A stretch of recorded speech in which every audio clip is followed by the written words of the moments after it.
दोस्तों, दम है तो धनतेरस के किसी भी दिन इस पौधे को जड़ सहित उखाड़ करके ले आना। आपकी तत्काल गरीबी मिट जाएगी। अगर गरीबी न मिटे तो मुझे बताना। छाया जैन चैनल आपको सटीक जानकारी प्रदान करता है। धनतेरस और दीपावली के पूरे समय को चैतन्य अवस्था कहा जाता है। धनतेरस के पूरे समय को जागृत अवस्था कहा जाता है। इस समय भगवान धन्वंतरी पूर्ण रूप से अपनी शक्ति के साथ जागृत अवस्था में होते हैं और माता लक्ष्मी हमारे पृथ्वी लोक पर इस धरा पर पूर्ण रूप से आती है। इसलिए मां लक्ष्मी के आने के कारण 5 दिनों तक हर प्रकार के पेड़ पौधे जीव जंतु में जागृत अवस्था होने के कारण, अर्थात माता के आने के कारण, ये सब जागृत अवस्था में हो जाते हैं, चैतन्य हो जाते हैं और ये अपना प्रभाव जितने भी पेड़ पौधे जड़ी बूटी हैं ये तत्काल दिखाते हैं। दोस्तों, पेड़ पौधों में ऊर्जा होती है, इसलिए पेड़ पौधे हमारे लिए परम पूजनीय है। हमारे हिंदू धर्म में हम पेड़ पौधों की पूजा करते हैं। जैसे कि आपने देखा होगा, जो माताएं बहनें होती हैं वट सावित्री का व्रत रखती है और पीपल की पूजा करती है, बरगद की पूजा भी करती है। अब बरगद की पूजा क्यों करते हैं? क्योंकि हमारे पुराणों में पेड़ पौधों को अध्यात्म का देवता कहा गया है। पेड़ पौधों में देवी देवताओं के अंश बसते हैं, देवी देवताओं के प्राण बसते हैं, इसलिए हमें पेड़ पौधों की पूजा करनी चाहिए। देखिए, जो पेड़ पौधे हैं हमें मुफ्त में प्राण वायु प्रदान करते हैं। पेड़ पौधों से ये सारे चराचरी जितने भी सारी दुनिया चल रही है, कैसे चल रही है, जैसे कि समय में बारिश का होना, वातावरण को संतुलन बनाए रखना, ये सब पेड़ पौधों के कारण ही हो पा रहा है। तो धनतेरस के समय में, रात के समय में ऐसा कौन सा पौधा है जिसे उखाड़ करके लाना है, जिससे आपकी गरीबी तत्काल मिटेगी? मैं आप लोगों को जबरदस्त चमत्कारी पौधे के बारे में बताऊंगा। वीडियो में आगे बढ़ने से पहले, जानकारी बताने से पहले, अगर आज की वीडियो मिस कर दी तो फिर बाद में आपको रोना ही पड़ेगा, पछताना पड़ेगा, क्योंकि धनतेरस पर्व ही एक ऐसा समय होता है जिस समय में पेड़ पौधे जड़ी बूटी पूर्ण रूप से जागृत अवस्था में होती है। और मैं हर दिन वीडियो में बताता हूं कि जागृत चीज ही हमेशा प्रभाव दिखाती है। उसमें चैतन्य होना जरूरी है, उसमें प्राण डालना, शक्ति डालना जरूरी होता है, क्योंकि भगवान धन्वंतरी को जड़ी बूटी के देवता कहा जाता है, धन के देवता कहा जाता है, आयुर्वेद का देवता इन्हें खास तौर पर माना जाता है। दोस्तों, आगे बढ़ने से पहले कमेंट बॉक्स में अपनी राशि भी डाल दीजिएगा। यदि हमारे पास कोई उपाय होगा तो वह आकर हम आपके कमेंट के रिप्लाई में बता देंगे। राशि के अनुसार उपाय करने से लाभ ही लाभ मिलता है।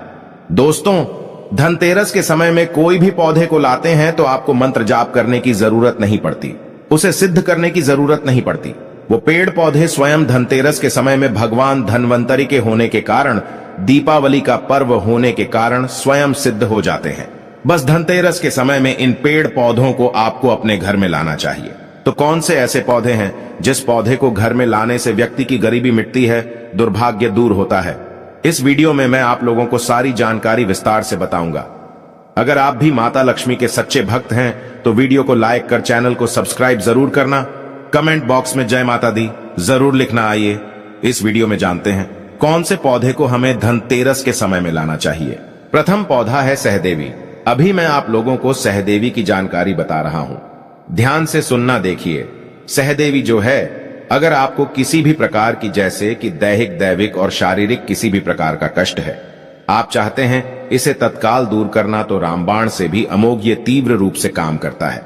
सहदेवी का पौधा दैहिक, दैविक और भौतिक ये सभी प्रकार के कष्टों को तत्काल दूर करती है।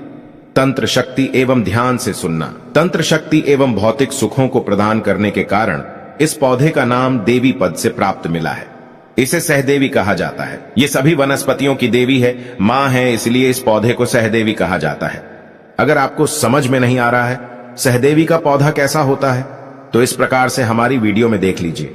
इसी को कहते हैं सहदेवी का पौधा। अगर आप गांव में रहते हैं तो बहुत ही आसानी से ये पौधे देखने को मिल जाते हैं। शहर में रहते हैं तो कई जगह जो बंजर जमीन रहती है, जहां पर खेती वगैरह नहीं होती, वहां पर ये पौधे बिना उगाए ही उग जाते हैं। धनतेरस में आप कहीं भी ग्रामीण इलाकों में रहते हैं, खेती खलियानी में चले जाइए, या फिर जो नहर वगैरह होती है, या फिर जो नदी के किनारे, वहां पर ये पौधे बहुत ही आसानी से मिल जाते हैं। शहर में रहते हैं तो फिर भी ये ढूंढने से मिल जाते हैं। नदियों के तट पर भी बिना उगाए ही उगे होते हैं। तो आइए मैं आप लोगों को इसके लाने के फायदे बताना चाहूंगा और इसे कितने टाइम लाना चाहिए ये भी मैं आप लोगों को बताऊंगा। तो देखिए, हमारे धर्मशास्त्र कहते हैं तुलसी के साथ गमले में इस पौधे को लगाने से बगल में तुलसी का पौधा लगाइए और तुलसी के बगल में गमले के साथ में इस पौधे को लगाइए। और अगर तुलसी के साथ इस पौधे को अपने घर में लगा करके पूजा अर्चना करते हैं तो सभी प्रकार की अलौकिक सुखों की प्राप्ति होती है। इससे भगवान धन्वंतरी प्रसन्न होते हैं। तुलसी के पौधे के साथ इसे लगा देते हैं तो फिर इसके जो प्रभाव है कई गुना बढ़ जाते हैं, क्योंकि इस पौधे को साक्षात मां दुर्गा का स्वरूप माना जाता है, इसलिए इसे देवी पद प्राप्त है। ये सभी प्रकार की बीमारियों को दूर करने में समर्थवान है। ये सभी प्रकार की सिद्धियों को देने वाली कही गई है। कभी इसके बारे में मैं आप लोगों को जो पुराणों में जानकारी लिखी है, जैसे कि हमारी वनस्पति शास्त्र है, इसमें जानकारी लिखी है। हमारे तंत्र जो बुक है उसमें जानकारी लिखी है, उसके बारे में मैं आप लोगों को अच्छे से वीडियो बना करके बता दूंगा। तो चलिए मैं आप लोगों को इसके अनगिनत एवं चमत्कारिक प्रयोग बताने का प्रयास करूंगा। तो तकिए के नीचे इसकी जड़ को रखने से बहुत से आप में से लोग बोलते हैं ना कि गुरुजी हमें नींद नहीं आती, तो तकिए के नीचे इसकी जड़ को रखने से गहरी नींद आती है, या फिर बेड के नीचे इसके पौधे को रखने से आपको बिल्कुल ही गहरी नींद आना शुरू हो जाएगी। अनिद्रा की बीमारी को दूर करने का ये रामबाण पौधा है। इसे हाथ में रख करके कोई भी मंत्र जपते हैं तो जल्दी सिद्धि की प्राप्ति होती है। यहां तक कि भूत भविष्य वर्तमान तक की सिद्धि आप इससे प्राप्त कर सकते हैं, वो भी मंत्रों के माध्यम से। दोस्तों, इसकी जड़ का तिलक लगाने से ये हमारे शरीर में सम्मोहन शक्ति को बढ़ाता है। अगर आप किसी का वशीकरण करना चाहते हैं, अगर आप कोई बड़े पद पे हैं, आप चाहते हैं कि सब लोग आपको देख करके मोहित हो जाए, या फिर आप प्रवचन करते हैं, आप चाहते हैं कि आपकी बात हर कोई सुने, तो इसका तिलक लगा करके आप जो है सभा में जाइए। सभी लोग आपकी तरफ मोहित हो जाएंगे, आप ही को देखेंगे, आपकी बात को मानेंगे, यानी आपके बंधन में बंध जाएंगे। हमारे धर्मशास्त्र कहते हैं, कौन से धर्मशास्त्र कहते हैं, जैसे कि वनस्पति शास्त्र है, इसमें लिखा है कमर में बांध करके, अगर इसे कमर में बांध लिया जाए, लाल कलर के कपड़े में लपेट करके और संपन्न बनाया जाए तो ये विजय का स्तंभन करता है। तिजोरी में इसको रखने से धन की बढ़ोतरी होती है। कैसा भी कंगाल घर हो, अगर तिजोरी में इसकी जड़ को रखा जाए तो धन दौलत से परिपूर्ण बन जाते हैं। और आप सभी दर्शकों को बताना चाहूंगा, इस पौधे को घर में लगाने से तंत्र मंत्र शक्ति नहीं लगती। इसकी जड़ मुख में रखने से अदृश्य शक्ति दिखाई देती है। आप में से अधिकतर लोग बोलते हैं ना कि गुरुजी हमें अदृश्य शक्ति देखना है।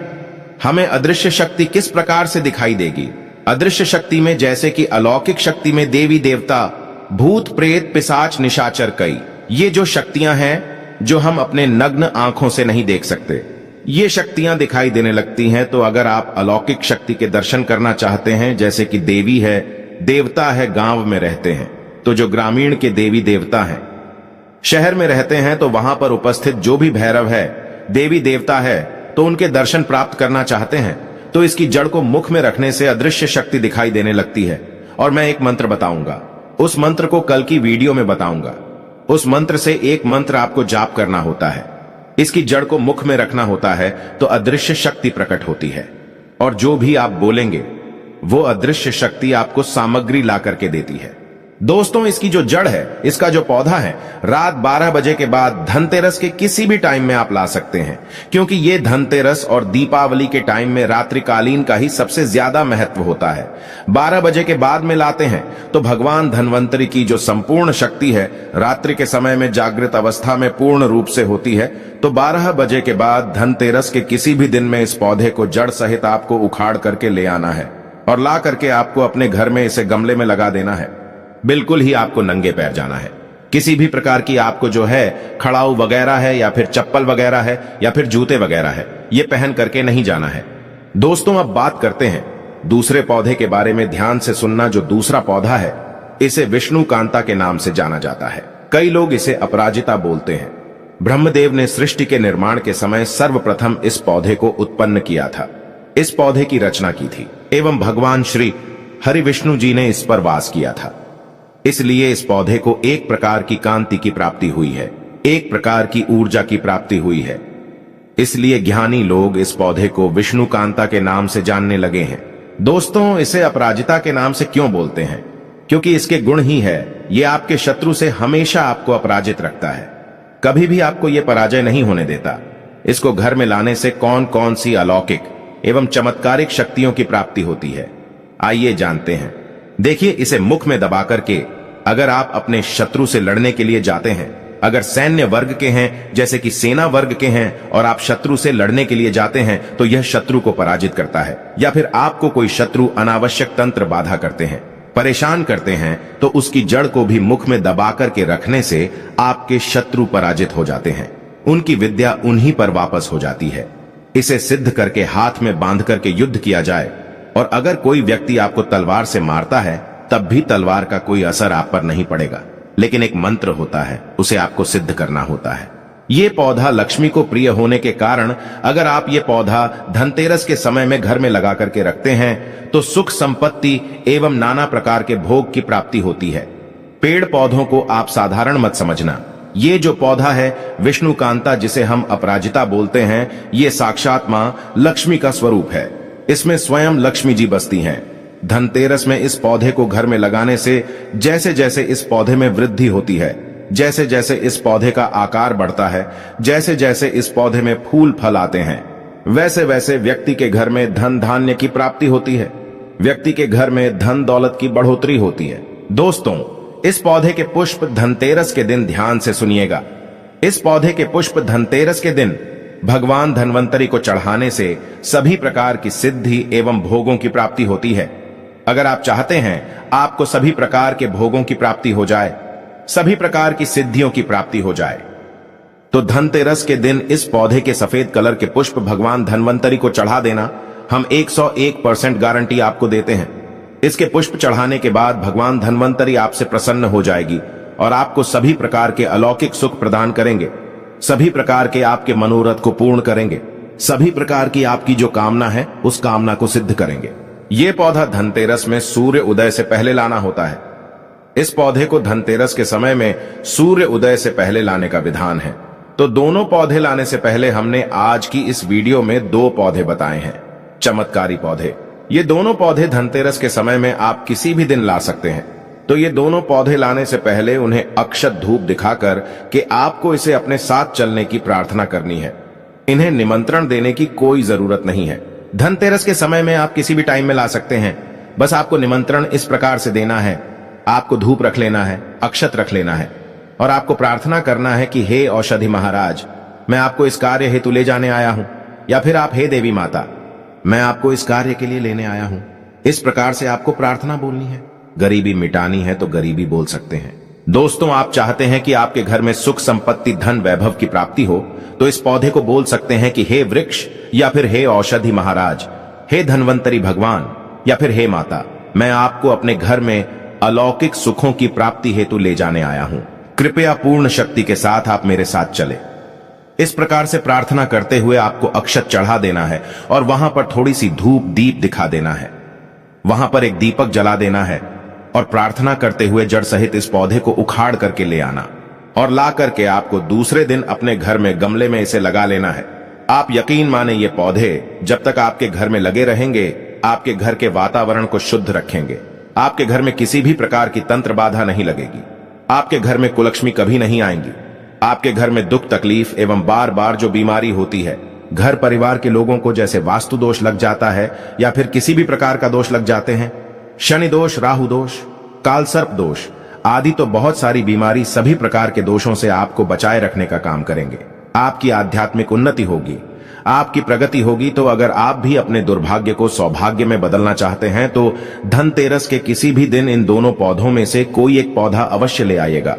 दोस्तों, कमेंट में जय माता लक्ष्मी, आपका हमारे घर में स्वागत है अवश्य लिखें, और वीडियो अच्छी लगी हो तो एक लाइक अवश्य करें। आगे जान धन्यवाद। ऐसे ही जानकारी के लिए छाया जैन चैनल को सब्सक्राइब करें, और अगर आपको यह वीडियो अच्छी लगी हो तो एक लाइक अवश्य करें और कमेंट में ओम नमः शिवाय अवश्य लिखें।